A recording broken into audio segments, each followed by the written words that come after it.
Welcome back. If you're just joining us, this is Sunday edition here on KTN News. We're having that numbers puzzle discussion following the repeat presidential election that was held on Thursday last week. And that is a discussion that was set in motion by the IEBC chairman, Wafula Chebukati, when he announced what they had projected as the voter turnout, say giving the 48% figure before revising it a few minutes later to 34%, and that has been what people have been talking about. And as we have just had that update from Rita Tinina at the National Tallying Center, is that the number of votes, 6.7 million, is what Uhuru Kenyatta has so far from the 233 constituencies that have been tallied at the National Tallying Center at the Bomas of Kenya.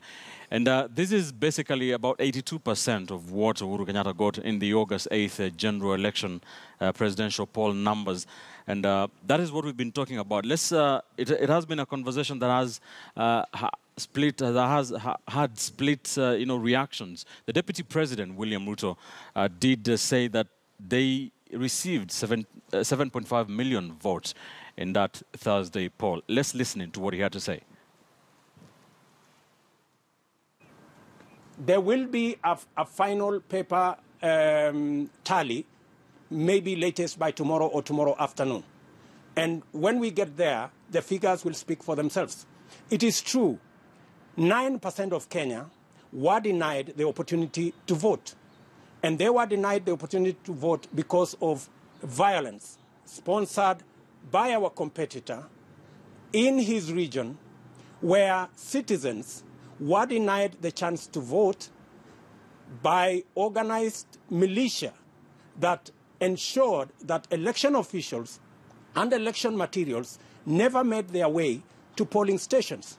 And then they want to allege that the people of that region did not want to vote. If it is true that the people of that region did not want to vote, let them remove the militia. Let them allow ballot papers and ballot boxes and election officials into polling stations, and let us see whether Kenyans in that region will vote or not. But to organize violence against innocent, ordinary citizens and pretend that they have refused to vote is the worst kind of injustice that can ever be. President William Ruto speaking on CNN yesterday. Before we get back into the Kim's kit and the formula, let's talk about those remarks by the Deputy President that 9% of registered voters were denied a chance to vote by those protests we did see in Migori, Kisumu, Siaya, and Homa Bay counties, and that, speaking about militias, denying people the chance to vote. What's your take on those words? Several things come to play. The DP is very eloquent and he knows how to pass across his message. But the most disturbing statement is made that there were a number of militias which stopped Kenyans who wanted to participate in the voting process. One would have expected that as the Deputy President of the Republic of Kenya, the state would have provided sufficient security for any Kenyan who wanted to go and participate in the process, to make sure that they're given the opportunity to do that. Now, if you're the Deputy President and you say that you have militias operating within your country and you are unable to manage them, what does he expect the rest of Kenya to do? The buck stops with the presidency, and is the Deputy President of the Republic of Kenya. He's on CNN and international TV, and he's telling the entire world that there are militias in Kenya. If we were in a structured republic, the information would have gone to the IG, for the IG in a surgical operation to pick out the militiamen and ensure that anybody who wanted to go and cast their ballot is given the opportunity. Now, there are several incidences reported where there was a bit of violence and there was a bit of intimidation, but still the buck stops with the president. That if there's somebody in Kisumu or Siaya wanted to go and cast their ballot, then they would have, the state security agencies would have gone the extra mile to ensure that the polling stations are open. And also the figures that the Deputy President is giving on CNN. Right. Anybody can play around with figures. And these are the very figures that we are unable to confirm from the KIMS technology. And you see, for some reason, the IBC commissioners are behaving, they're treating Kenyans like a bunch of fools, people who have no capacity to understand. It's common knowledge. You go through these newspapers. There's a kid here in the Standard on page 1 If you ask this kid, they'll tell you that the KIMS technology captures both the biometric and the ID. And at the end, when the polling station were closed, automatically you get the number of people who have voted in every polling station. So for Professor Gulia to come 3 days later and say, wait a minute, we don't have the number of figures of the turnouts, what does he think Kenyans are? That we are just a bunch of fools who have no capacity to understand statistics? Let me get the rest of the team's take on the Deputy President's remark. Mark, do you agree with the Deputy President? Only 9% were denied a chance to vote. You know, you've got, I like basing my arguments on a few facts. Fact number one is that there were polling stations that did open in the 4 counties that the election has now been postponed. The polling stations that opened in Moroni, in Kisumu West, to mention just but I forget the other 2. Now, these polling stations did have people come in and vote. However, it is also a fact that places where we saw violence, people did not go out and vote. Now, why didn't they go out and vote? Number one, a candidate who had nearly 45% based on the August 8th elections had withdrawn. We automatically expect that his supporters no longer have a reason to go vote. But secondly, it is quite true and quite real that there were incidences of violence that were instigated by people who did not want any, even ballot materials to reach certain places. Now, this is a fact that we cannot run away from. And I think, as Kenyans, if we are very, very honest, we need to separate issues. The first issue is if I, as a Kenyan, become violent against an IEBC staff, become violent against a fellow Kenyan who wants to go and vote, I am on the wrong. It does not matter whether in my head I think I am doing the right thing. And this is the basis of terrorism. Terrorism is based on the fact that Osama bin Laden believed he was doing the right thing. So the right thing is not occasioned by what I believe. The right thing is occasioned by how I want my neighbor to be treated. That is the question. The second issue concerning the people of the votes that Uhuru Kenyatta got, what do we expect? Honestly, you know, Kenyans are funny. If it's a football match, okay, we expect that AFC Leopards fans will show up for that football match. If AFC withdraws, AFC Leopard fans will not show up. So we expect, and this is the acid test for this election, how many of Uhuru Kenyatta voters who voted in August 8th will come and vote again? That is the acid test. This acid test cannot be who did not show up to vote, because that's the whole point of a boycotted election. All right, Hesbon, I was in your county, Migori, for the last 3 days, and there was much of running battles between demonstrators who did not want to vote or did not want IBC to dispatch materials from the sub-county offices, and they were not dispatched. Do you agree with, or what do you think on what Mark is saying? Well, I think Mark has dropped in some big words, terrorists, he's following in the footsteps of the DP militias. But I want to say it clearly that there is a lot of misinformation here.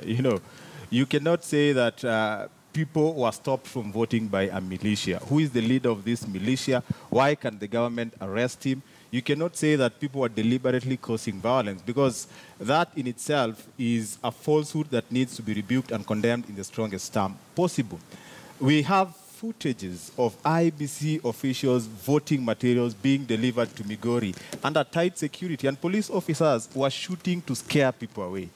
Meaning, the materials were there. But I can tell you without any fear of contradiction that in the entire Migori County, only 2 constituencies, Kuria East and Kuria West, voted, so we cannot then say that somebody stopped anyone from going to vote. Wait, even the IBC polling staff who were supposed to be conducting the elections in Migori never showed up, And the reason why they didn't is not because of violence. It is simply because they were not interested in this election. So we cannot sit here and talk about a militia. I grew up in Migori. I went to school in Kisumu County, and from Migori to Homa Bay is a walking distance. I have never seen a militia in Migori. I've never seen a militia in Homa Bay. I've never seen a militia in Kisumu. And the violence that we are talking about, and the militia probably that we are referring to, are actually police officers who are meting violence on people who are peacefully demonstrating. Now, let me just remember the last week correctly. Did we or did we not see youth wake up early in the morning to block roads? Didn't we report, even on this station, that people were actively blocking the IEBC? And this is the problem that I have. We keep mixing that everyone in Nyanza was demonstrating. That's not what we are saying. There are specific people who caused violence, just the same way you are saying, let me finish, just the same way you are saying there's a specific policemen who've injured Kenyans. I don't know why we keep saying half of the story. And by the way, when we do that, we're walking into dangerous territory where we are saying that we want to sanitize one form of violence and villainize another. Let's be fair to Kenyans. Let's say the truth from our hearts. There are people who caused violence and stopped people from voting. Does that mean that the whole of Nyanza is violent? No. We're talking about specific people. Just the same way we cannot say the entire police force is violent. That is what I'm saying. And the point is made, yeah? If there are people who are causing violence and there are specific people, I mean, it is in order for police officers to identify these people and arrest them. And if you're saying, the people who are blocking the roads, I mean, it's easy. Police officers were sent there in droves. Why can they just arrest these people and let those who want to vote go and vote? The ones who wanted to vote voted in Kisumu Town West. Would you agree with this statement that Migori County has 8 constituencies, apart from Kuria East and Kuria West, the other 6, I don't think I met anybody who wanted to vote. Yeah, and that's the thing. The whole point of a boycotted election, and I've consulted for a candidate who withdrew in Cote d'Ivoire from an election, and the election result was clear. His 12% in that presidential election did not go and vote, and that is their right. And I'm not saying that everyone in Nyanza wanted to vote, because that's not true even for Nairobi. There are people in Nairobi who live next to polling stations who did not go to vote, and that is their right. What we are speaking against specifically are those people who meted violence on officials and on other voters. Yes, on the statement of the DP. What we, it's good to be very factual when we are talking about these issues to do with our country. The thing is, are there areas where it was not possible, even for that one person who would have wanted to vote, to do so? That is the question. Were there areas in this country where it was made impossible, even for those willing to go and vote? It doesn't matter what number. But the question is, were there areas where it was not possible, even for that one person or two who were willing to do so? The answer is yes, it was. There were areas where you could not vote. That is what the DP is saying. And according to him, that area captures 9% of the total registered voters in the country. That is the truth of the matter. Now, Esbon talks about even the staff themselves had to resign. The question is this: were they recruited by force? No, they weren't. They applied for those jobs. But when they looked at the prevailing environment, it was not conducive, it was not even safe. It was so intimidating, so threatening that they thought it is not even worth the trouble. That is the truth of the matter, and that is exactly what the DP is saying. It is only that he went ahead and quantified the percentage that might have been affected by that. So you cannot say that is semantics. The truth of the matter is that there are people who went out and made it impossible for voting to take place, and that is a fact. So that is simply what the DP is saying. I don't know why anybody would want to question that, because the truth of the matter, and even the IBC itself has said that 4 counties did not manage to vote. He just quantified the number of votes that are from the 4 counties that did not vote. We've talked about Migori. Question is, why then did Kuria East and West vote and not the other 6 constituencies? Simply because Kuria East and West provided a conducive environment for voting to take place. But that was not provided in these others. And that is what the DP was saying. That is factually correct. I want us to move away from, because we're coming back to talk about what happened in Nyanza specifically. Let's wind up on this issue of numbers. Let's go back to what Rita was saying very quickly, that it is based on the number of registered voters in whatever places voting happened, rather than the total number of registered voters in Kenya. Why do you think that is the case, Dismas, and is it masking something? You know, Ben, when you talk about statistics, Yes. and if you're a clever man like the DP is, you can always manipulate these figures to achieve a certain objective. On 26th of this month, when people are going to the ballots, they Yes. had, or rather Kenyans had two choices on the 26th day. There are, if you've listened to President Kenyatta's advice, get out of your house, go and vote for him. If you've listened to Raila Odinga's advice, boycott the entire process. That was the choice. So let's not tiptoe around the two issues. Now, when you get to the polling station, you are identified either using the biometric system or you use your ID. Therefore, at the end of the day, when the polling station closes, the easiest thing in the world is for the polling station officials to give the figures. There's nothing so complicated. We are not talking about some complicated surgery which is taking place. The numbers are so clear. So when a professor, or rather when a commissioner comes and says, wait a minute, Kenyans, we don't have the numbers. We don't know how many guys voted via biometric or on an ID scan, and relax, wait, at some stage we are going to give you the numbers. What does that mean? It means that there's a high probability of somebody who wants to manipulate the figures. And you know, this election on 26th, it's about legitimacy. That President Kenyatta needs to say, in as much as Raila Odinga told his voters not to come out, I've gotten a certain number. And I suspect for him, he would have been in cloud 9.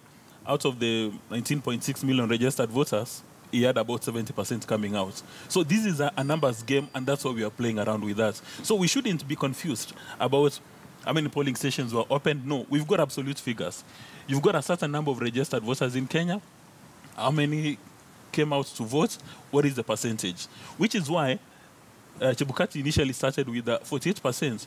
The question that Rita Tinena should be asking Chebukati when she's able to see him is to ask him, when you gave the number 48, you are basing it on what? Let Chebukati give us solid figures.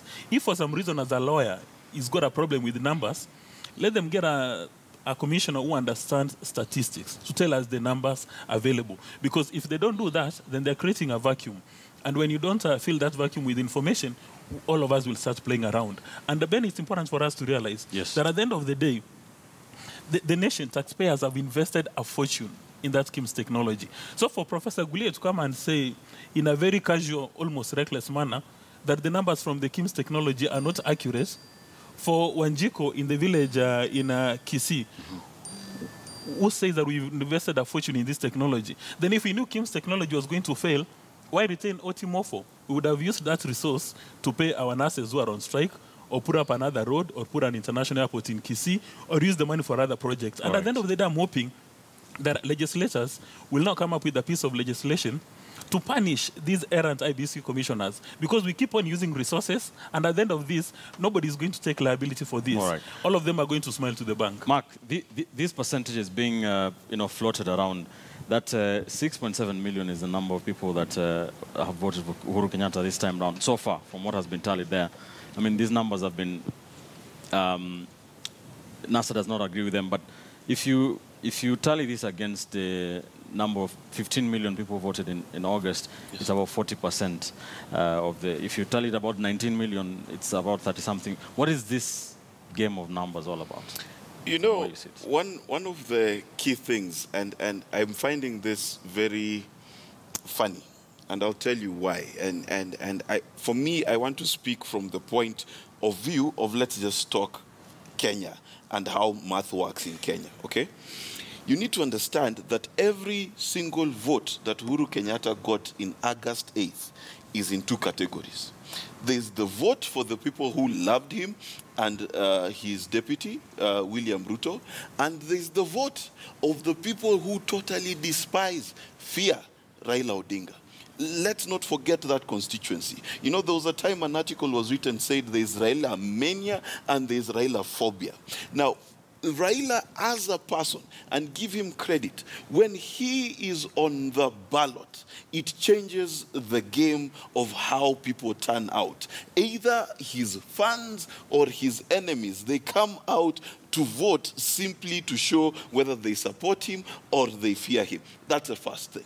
The second thing is, if you look at presidential runoff elections in Liberia, in Ghana, across the world, we expect the voter turnout to be low. I met people, because I was observing elections that day, I met people in town who were not going to go vote, and they had two reasons. One was, Baba said, let's not go vote. The other reason was, why am I going to fight air?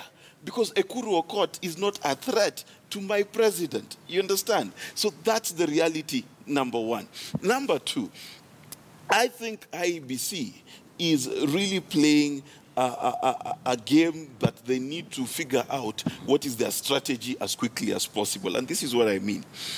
It is my prediction, my humble prediction, that what really is going to happen is IEBC is trying to make a choice about how to handle the 1.8 million votes in those 4 counties. Why do they need to make that choice? They have 7 days within which to make a decision. All right. Okay? Now, that choice becomes important because the law does say that if those 4 counties do not change the result of the election, they don't change the 50+1, then they can go ahead and declare a winner.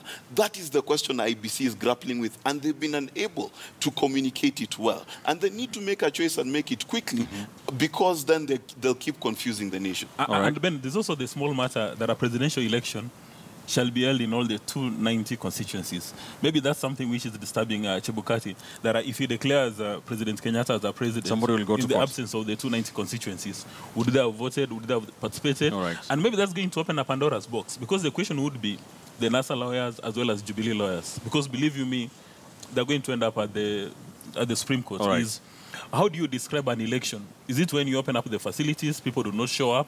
Or is it when members of a militia, as the deputy president has said it, make it impossible for IBC to open up the facilities? That would be an interesting conversation. Your thoughts? Yes, well, I think I agree with Mark. You know, 3 key issues why the numbers are low. One, the Right Honorable Raila Odinga called for his supporters not to go and vote.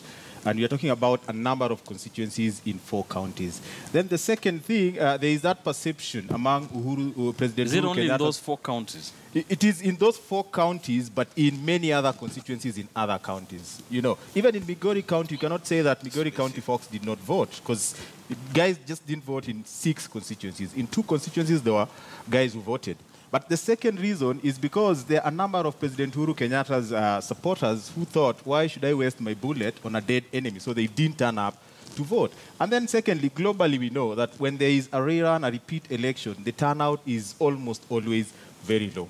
And you see, that is where IBC now is caught in a catch-22 situation. Now, do you base the voter turnout on the number of votes that were cast in the areas where an election took place? And if they do that, then the issue of the Maina Kiai ruling, that a presidential election has to take place at the constituency level, will set in. The question would be, why is it that you are not including other constituencies? Now, if they include the valid number of votes and calculate the percentage of voter turnout on 15 million Kenyans or even 19 million Kenyans, the question would be, now, what is the threshold? The threshold for the turnout in this election will be so low, and the percentage that President Uhuru Kenyatta is going to have will be very low.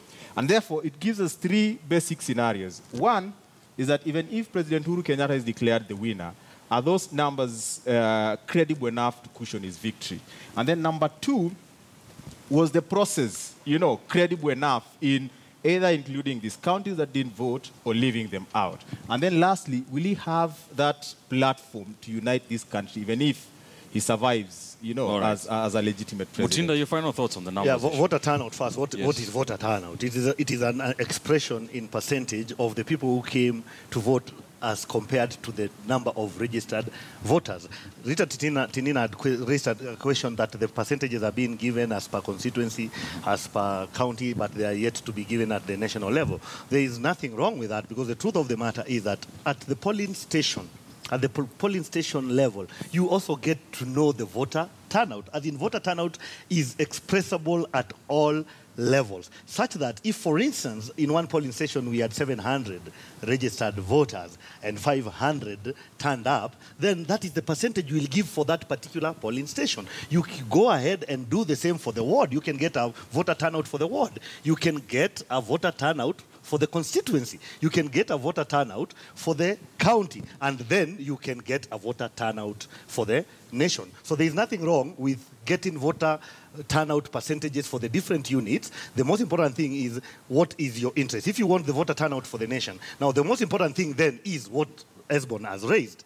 Are we going to use the 19 million? Yet we know there is a big chunk of that number that did not even have the opportunity to go and vote. You know, if these areas had allowed people to go and vote and probably had returned 0 returns, there would be no excuse for us not to use the 19 million. But again, you ask yourself, would it really be honest for us to use 19 million? Well, we know that probably roughly 1.8 million, just to borrow a figure from one of my co-panelists here, were not even given the chance to vote. If you look at the August election, were there voters in those constituencies that were not allowed to vote that voted for Jubilee? The answer is yes. And why? Because, of course, there are Jubilee people who work there. There are Jubilee people who do business there. There are Jubilee people who are registered in those areas and who obviously would have wanted to vote. That vote was not captured. So the question is, when we are giving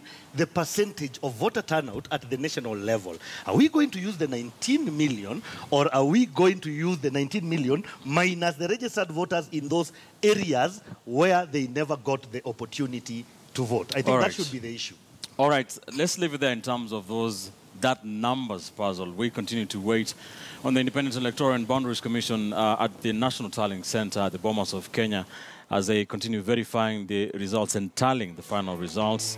Indications that the winner could be declared in the next 2 days or so. When we return, we talk about the Nyanza revolt, what we did touch on earlier, what happened in especially the 4 counties of Homa Bay, Migori, Kisumu, and Siaya. And also, of course, we'll talk about some of the violence that has been witnessed. We have reported on in the last couple of days.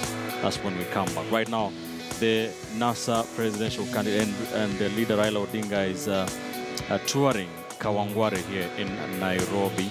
Of course, an area that has experienced some violence in the last couple of days as well.